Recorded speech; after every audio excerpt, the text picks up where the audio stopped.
This play is a classic because it is invigorating and activating and radicalizing without pulling its punches. This play is a classic because it touches at your heartstrings, but also makes you think. This is our history. This is our legacy.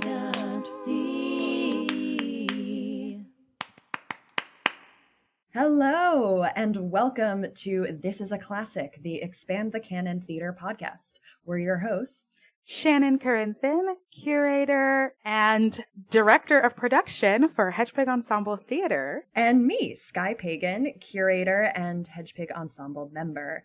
And we're here to introduce you to some plays by women that are classics. Expand the Canon is a program of Hedgepig Ensemble, a Brooklyn-based company that reimagines the classics, creating a legacy of storytelling with gender equity at its core. Today, on this episode, we will be talking about A Happy Country by Maruxa Vilalta. You can find this pitch on our website.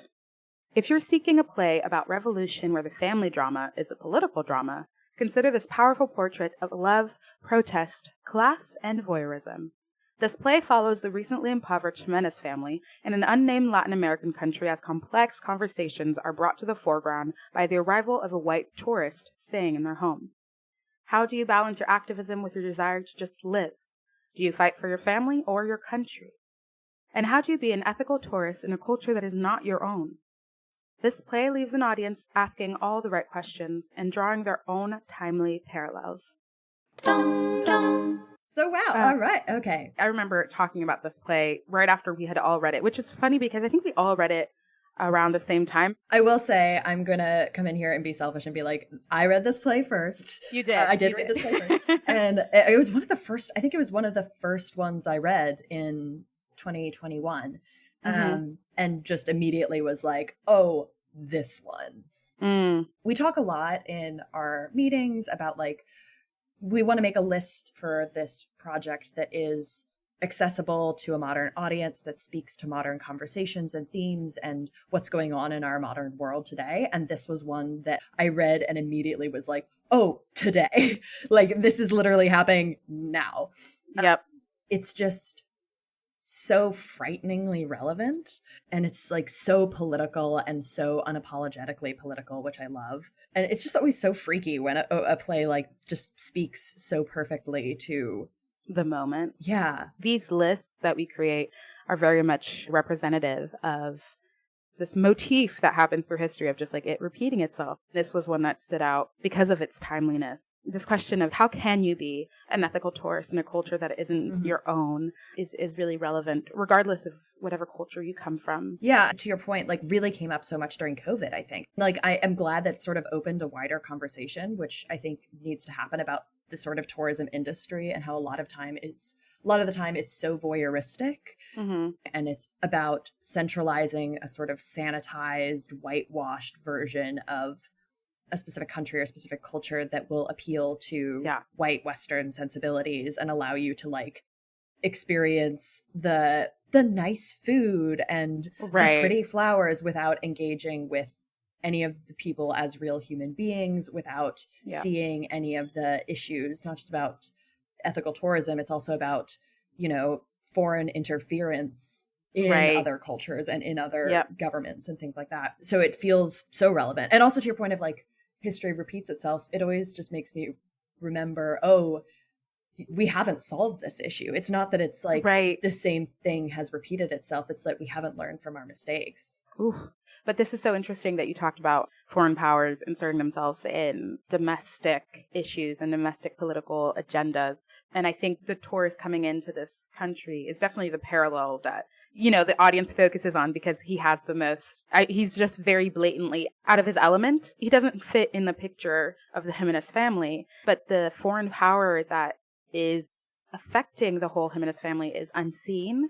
And this one man has such an impact on their lives, just like this outside country that's kind of unseen and seems insignificant in their lives has such an impact and does affect them so much. Yeah, I mean, there's my one of my favorite scenes in the play is this great conversation at the end between the tourist character Kurt and Jose, the father in this family, where Kurt is sort of talking about like what would you have me do, essentially, with all this information you're sharing with me about the reality of your circumstances here. And Jose is like, get your country to stop inserting itself in our business, get your country to stop propping up these dictators, like leave us alone, like you guys are directly interfering and it is partially your fault. Right. Which is something that I do really like about this play is it is so unapologetically political. It is very much a call to action of people are suffering. Here is exactly why, and here's exactly who to blame, and here's exactly how this industry of voyeuristic tourism is playing into that. And it's like, she's not pulling her punches. She's telling you telling you exactly what the issue is and what to do about it. Yeah. I wanted to add, I mean, we talk about the tourist and the foreign power, but also the Jiménez family is so beautiful in its own right, of just the community that they have and the little nest that they've built for each other. And I think you fall in love with them really quickly, which makes what happens to them throughout the story much more impactful. Which is the thing I also love about this play is it's like there's this whole political slant to it, but it's also like there's a little romance. You know, it's a family, it's a story about parenthood and like loving your children and the things you do to take care of your family. Right. And also like love of your country, because ultimately like there's a lot of scenes where the people in the Jiménez family are talking about how these wonderful memories they have of being kids here and like how they used to play together and, you know, all the things they used to do and the foods they used to eat and all these things. And it's like, your home is your home, you know, which means when people come in and screw with it and it ruins everything, it hurts all the more because you care so much. History. Yeah. So, Skye, what actually does happen is the play? What is this play about? So this play, as we have alluded to, takes place in an unnamed Spanish-speaking country, which is currently existing under a brutal, horrific fascist dictatorship. It's unclear when this play takes place. It could have been 50 years ago. It could be now. And at the start of this play, we meet the Jiménez family who live in this country. They are low on money and they're contemplating hosting a foreign tourist for the summer in their home in the hopes of making a little extra money. So we have Jose, the patriarch, and his wife, Feliz. And the play opens with them sort of debating the pros and cons of this situation. They don't really want to invite a stranger into their home. But on the other hand, they have a son, Victor, who is currently studying in the university, and they want to support him. And they have a daughter, Mariana, who works as a teacher, but obviously doesn't make enough to support them either. And they lament their reduced financial status, which is due to the current regime and the inflation and the horrible financial decisions and the blockades and all these things that this terrible dictatorship is imposing on the people. And they're interrupted in this conversation by the arrival of a close family friend, this young man named Roman, who comes in with another old friend of the family, Santiago, saying that he found Santiago lurking around the outside of the house. And Roman accuses Santiago of eavesdropping on the family and being a government informer. Because obviously it's this world of this brutal dictatorship where you're always afraid of who might inform on you. You know, dissidents are punished. Right. Kind of a don't trust your neighbors sentiment. So there's very much creating this aura of mistrust and fear that you're really feeling in this country and in these circumstances. And Roman accuses Santiago of this because he says that Santiago was responsible for the recent arrest of this really popular professor at the university that Victor Jiménez goes to, which was this whole big scandal. And so Jose finally diffuses the situation, saying that although Santiago is welcome to visit anytime as a friend, he wants nothing to do with Santiago's business or his politics, and basically throws Santiago out of the house. Santiago departs in a huff. And so after this altercation, Jose is like, all right, things are really bad. We need the money. I'm going to go to the airport and see if I can pick up a tourist and get them to come stay in our house. So he leaves. Meanwhile, we have this cute little scene with Mariana, the daughter in the family, and Roman. They've known each other their whole lives. They have this whole conversation about all the things they used to do and all the things they hope they'll do in their lives. Roman is clearly fairly political and very unafraid of being critical of the current government. Mariana, although she clearly agrees with him, is much more pragmatic about like, you need to be careful what you say. But they have this lovely scene where they're sort of just dreaming about a different future they could have. So this is interrupted by Jose returning from the airport with a tourist. He has succeeded in his quest to find a foreign tourist. Woohoo! Well, maybe not woohoo. So he found this man named Kurt. We don't know where Kurt is from. He could be from anywhere. And he's like this fairly normal, nice-ish guy, but also clearly like a little out of touch. So he's like going on about how utterly charmed he is by this, quote, happy country that he finds himself in. And he's, going on about like, oh, it's so quaint and the people are so nice and it's so beautiful and how lucky you are to live here. That sort of thing. The Jimenezes are being like, yeah, dude, absolutely. Sort of just going along with it, trying to make him comfortable, not really saying too much. The thing that is interesting about Kurt as a character is he's not like an evil, outwardly racist, horrible human being. He's the sort of nice white tourist kind of vibe where it's like out of touch. Right. That speaks to the systemic nature of racism. It's like, you don't set out to be a racist, but throughout your actions, and your intentions might not be negative, but your actions are implicitly racist because of learned behavior and taught behavior that you don't acknowledge as racist, so you don't realize are racist. And that's a lot of Kurt's behavior for sure. Mm-hmm. So Kurt comes in, they're trying to make him comfortable, and all while like trying to also hide the sort of desperation of their financial situation. Some time passes. Kurt's planning on being there the whole summer. So some time passes and Kurt's been exploring the country, but like only the sort of, as we talked about, like that sanitized version of the country, like the tourist spots and the beaches and all these things. In his time there, it also becomes clear that Kurt has developed some feelings for Mariana, who's just very clearly uninterested, but it causes also some tension between Kurt and Roman, because Roman obviously has sort of that more of that connection with Mariana and clearly was already kind of fed up with Kurt's behavior. But the fact that he's trying to flirt with Mariana all the time clearly is not sitting well with Roman. So one evening, the family and Kurt are all at home, and then Roman comes running in a whole uproar with the terrible news that their bunch of demonstrations have broken out downtown over the detainment of a professor who had been arrested for speaking out against the government. And there are all these student protests and things happening downtown and mass arrests going on. And Victor Jiménez, the son in the family, happened to be passing through, wasn't involved in any of the protests, but because he was there, was arrested as well. The family is devastated and are really afraid from him, obviously, because this is the type of fascist regime where it's like people disappear, dissidents are punished. Mm-hmm. You don't hear from people again. Kurt continues to not really understand like why they're so afraid, more of just being out of touch. So some more time passes. The family has not been able to see Victor at all, or if they do, it's like with the guards sitting there, so like they can't really tell. Like Victor is not really able to talk to them openly, so they can't really tell like if he's being treated well or if he's okay. And Kurt meanwhile keeps being like, oh, but like justice will out. Like, of course, like he's innocent. So of course he'll be free. You shouldn't worry. There's all these scenes where Jose is such a lovely character because he has all these speeches, the father, Jose. He's very much the sort of person that preaches love and patience and is like, we have to take the moral high ground. Mm-hmm. We have to be better than these people. But he's also a realist where it's like, Kurt keeps coming in and being like, justice will out. And Jose is like very kindly but firmly explaining to him, maybe that's true for you, but that is not the case here. We don't have any hope or belief that we will see our son again.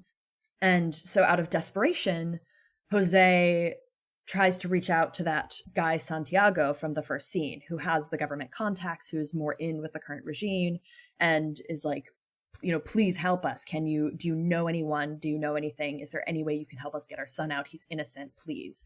But Santiago has become a true believer in the regime and refuses. And there's this like super cool sequence where like Maruxa Vilalta does a lot of stuff with theatrical form. And so there's like kind of this surrealist moment where like Santiago gets transformed into like this larger than life dictator as he's saying these horrible things. Very cool theatrical moment. So anyway, he leaves, he refuses, and that's kind of the family's last hope. Roman has only become more agitated and radicalized by the last few months and what's happened to Victor, which is clearly unsettling Mariana. She's getting really afraid for what'll happen to him. Kurt's maybe becoming slightly more understanding of what's going on, and he proposes to Mariana. They have this whole conversation that's actually kind of lovely, where he's like, there's snow, and she's like, I've always wanted to see snow, and she's clearly like a character with dreams and aspirations. Like Mariana's conversations with other people are about like the future she could have and like the larger world.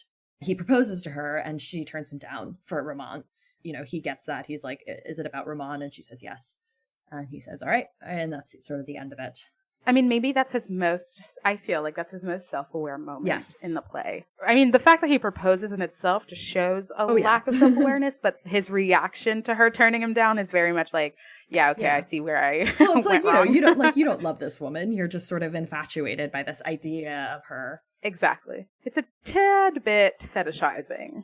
So at long last, Kurt's about to leave. The family has all but lost hope, but suddenly at the very last 11th hour, the news finally comes through that Victor is going to be freed. Justice has won. The government has decided he was innocent. He's coming home that night. So the family rushes around. They're preparing the house. Felisa has this lovely thing. She's like, I'm going to make up his bedroom just so he likes it. And Kurt notices that Jose seems to still be kind of unsettled. And he's like, why are you unhappy? He's going to be freed. Everything's going to be fine. And Jose says, yes, Victor is coming home, but nothing has actually changed. And what happens next time, and what happens to all those other students who are also kids, who also didn't do anything wrong, who also aren't coming home. And Kurt says, like, what would you have me do? What do we do? And Jose says, if Kurt has gotten anything out of his trip here in this country, let it be to go home and try and stop his own government from interfering in their country and stop propping up these dictatorships and turning a blind eye to what's going on for profit. And Kurt seems fairly receptive, but still kind of uncomprehending. Like, it's like, you hear it, but you're not really hearing it. In the middle of this conversation, as the family's running about, Roman comes in with the news that Victor won't be coming home after all because he's been killed. At the last hour, the government changed their mind. He's been killed as a dissident. And everyone reacts to this news differently, obviously. Grief, affects us differently. Roman becomes completely radicalized and storms off, basically, with the implication being that he's going to go riot, essentially, that he's now become a total revolutionary. Mariana runs after him. She's terrified what he's going to do, whether he's going to be okay. Kurt, somewhat awkwardly, just is like, all right, goodbye. He leaves. He goes home to his home country, leaving just Jose and Felisa left wondering how they're supposed to keep staying true to those ideals they've talked about this whole time of believing in love, believing in patience, believing in nonviolence and choosing the high road, but facing the loss of their child, their son. How are they supposed to choose love when all they're capable of feeling is anger, obviously, at what this regime has done to them and what they've lost and the lack of hope that anything will change? So they're just sort of left alone in this house, wondering if the outside world will ever truly understand what this feels like, whether the Kurts of the world will ever do anything. And that's where the play ends. It's such a hard moment at the end there. As an audience member, I was waiting for the shoe to drop. And when it did, it was still so heartbreaking. Well, we didn't talk about in the summaries that it's been a while since he'd been in that prison. Yeah. So they never really got to say goodbye. It's just, heartbreaking. I love that conversation at the end of this play. Revolutionaries or minority folks are policed in the way they protest literally, right. But also you're allowed to protest, but not too loudly. You have to be non-angry, you have to be non-violent, you have to be all these things. And it's like, how do you keep doing that when everything's been taken from you? Yeah. And it's not like, how do you keep doing that when it clearly doesn't work? It's like you're punished even more when you do it loudly. But even when you do it quietly and you follow the rules, it doesn't work. So, like, what are you left with? And I think that's something that is relatable today. It's just like the riots and the burnings and the destroying of property is what gets people attention and what gets people talking. So that feels like the only recourse when you've tried following the rules, you've written the essays, you've talked to the people in charge, you know, you've organized your community, you've done the marches, and that still isn't changing policy. It's like, okay, well, now I'm going to go break some stuff, you know, and maybe this time you'll understand. Especially because, like, the Jiménez family, with the exception of Roman, so much of all of their attitudes are just like, we know this is bad, but we're just going to keep our heads down. We're going to look after our family. We're going to just try and get by as the four of us. Obviously worry about the outside world, but they're not the people going to protest. They're the people just trying to figure out how to afford bread. Right. And they still lose their son. Right. That's exactly that. It's like they're not even trying to talk quietly. They're literally just trying to live life, and yet they're still affected by this. So, I mean, I understand why Roman is like, you know what, I have to speak even louder because this family that I want to be a part of is being affected by this thing that they don't really want anything to do with. They just want to live their life normally and be able to survive. And yet they still are affected by this. So it's like some people just got to speak even louder for the people that either don't want to or don't feel like they can. Yeah. It's rough. It's rough. It is. But it's also beautiful. There's a lot of really beautiful scenes between the family members, between Mariana and Roman, between Kurt and the postman. It's like very human characters where it's like all this stuff is going on, but still you find the moments of love. You still find the moments of connection and of hope and all these things. So it is a tragedy, but it's a tragedy that like makes you want to go do things as opposed to like shut down. Right. Which is we need more of. Which is why it's a classic.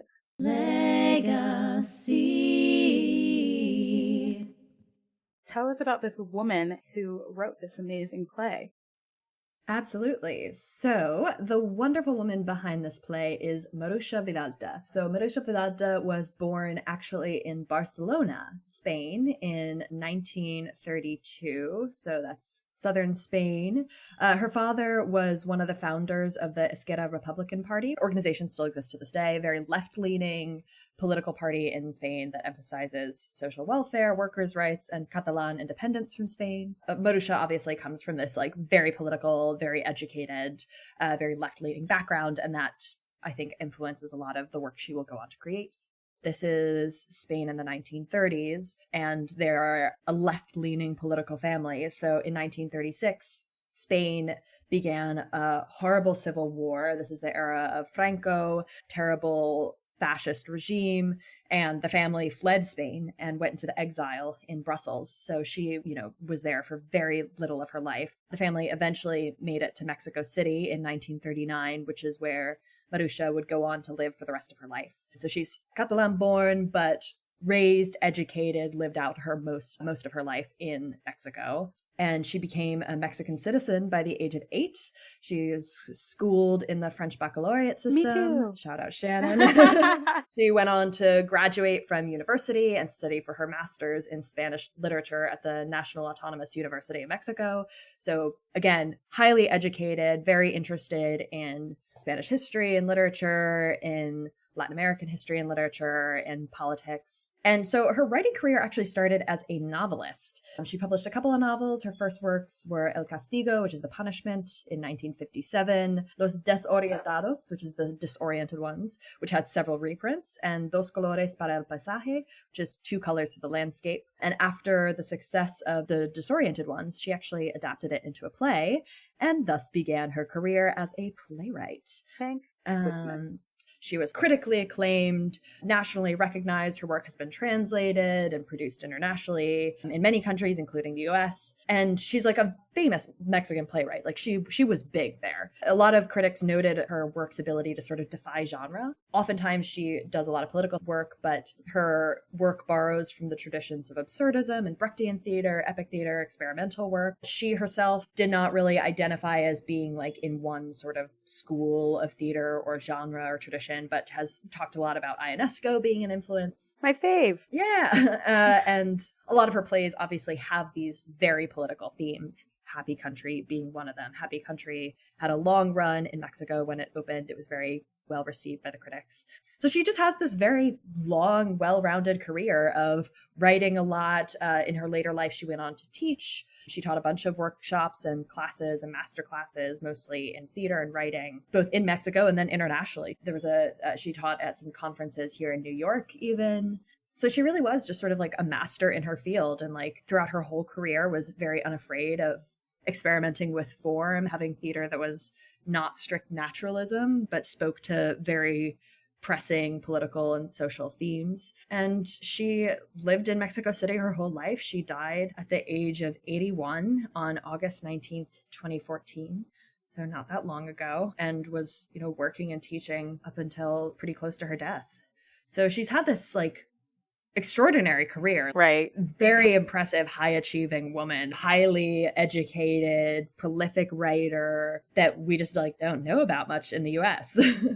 I know. I think that's something that why this project is so wonderful, especially in the US, is the need for varied perspectives. I think back of, when you go to London, I'm not saying that one experience is better than the other. I feel like there's a lot of great things about American theater, but when you go to London, you have the ability to experience different theater. And there's one example that comes to mind is we were watching a show and it was a French show and it's performed in French with subtitles. And that makes it accessible not just to people who don't speak the language, but also people who are deaf and who are hard of hearing, who can, go to the theater and have that experience. I don't know. This just speaks to accessibility. That's something that we're working towards here in the US that we just aren't at yet. Yeah. And also, I want to shout out, we here at Expand the Canon are the biggest fans of translators. Of course. Yes. I am absolutely if this project has taught me nothing, it is how undervalued translation is as a practice and artistry. The copy of this play that we have on our list was translated by Edward Huberman, who has translated a number of Vilalta's other works as well. But we are always looking for new translations. I hope other people who potentially listen to this podcast or find our website go do new translations, both of this play and of her other works.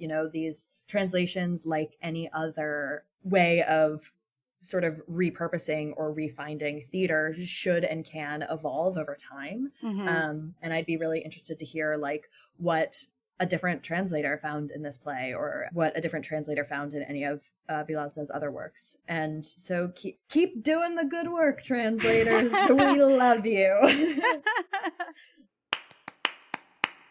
Now please enjoy the following scene between Mariana, played by Mariana Mondragón, and Roman, played by Reza Salazar. You have a pretty view from this terrace.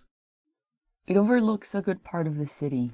We could even see a bit of the ocean if it weren't for those houses.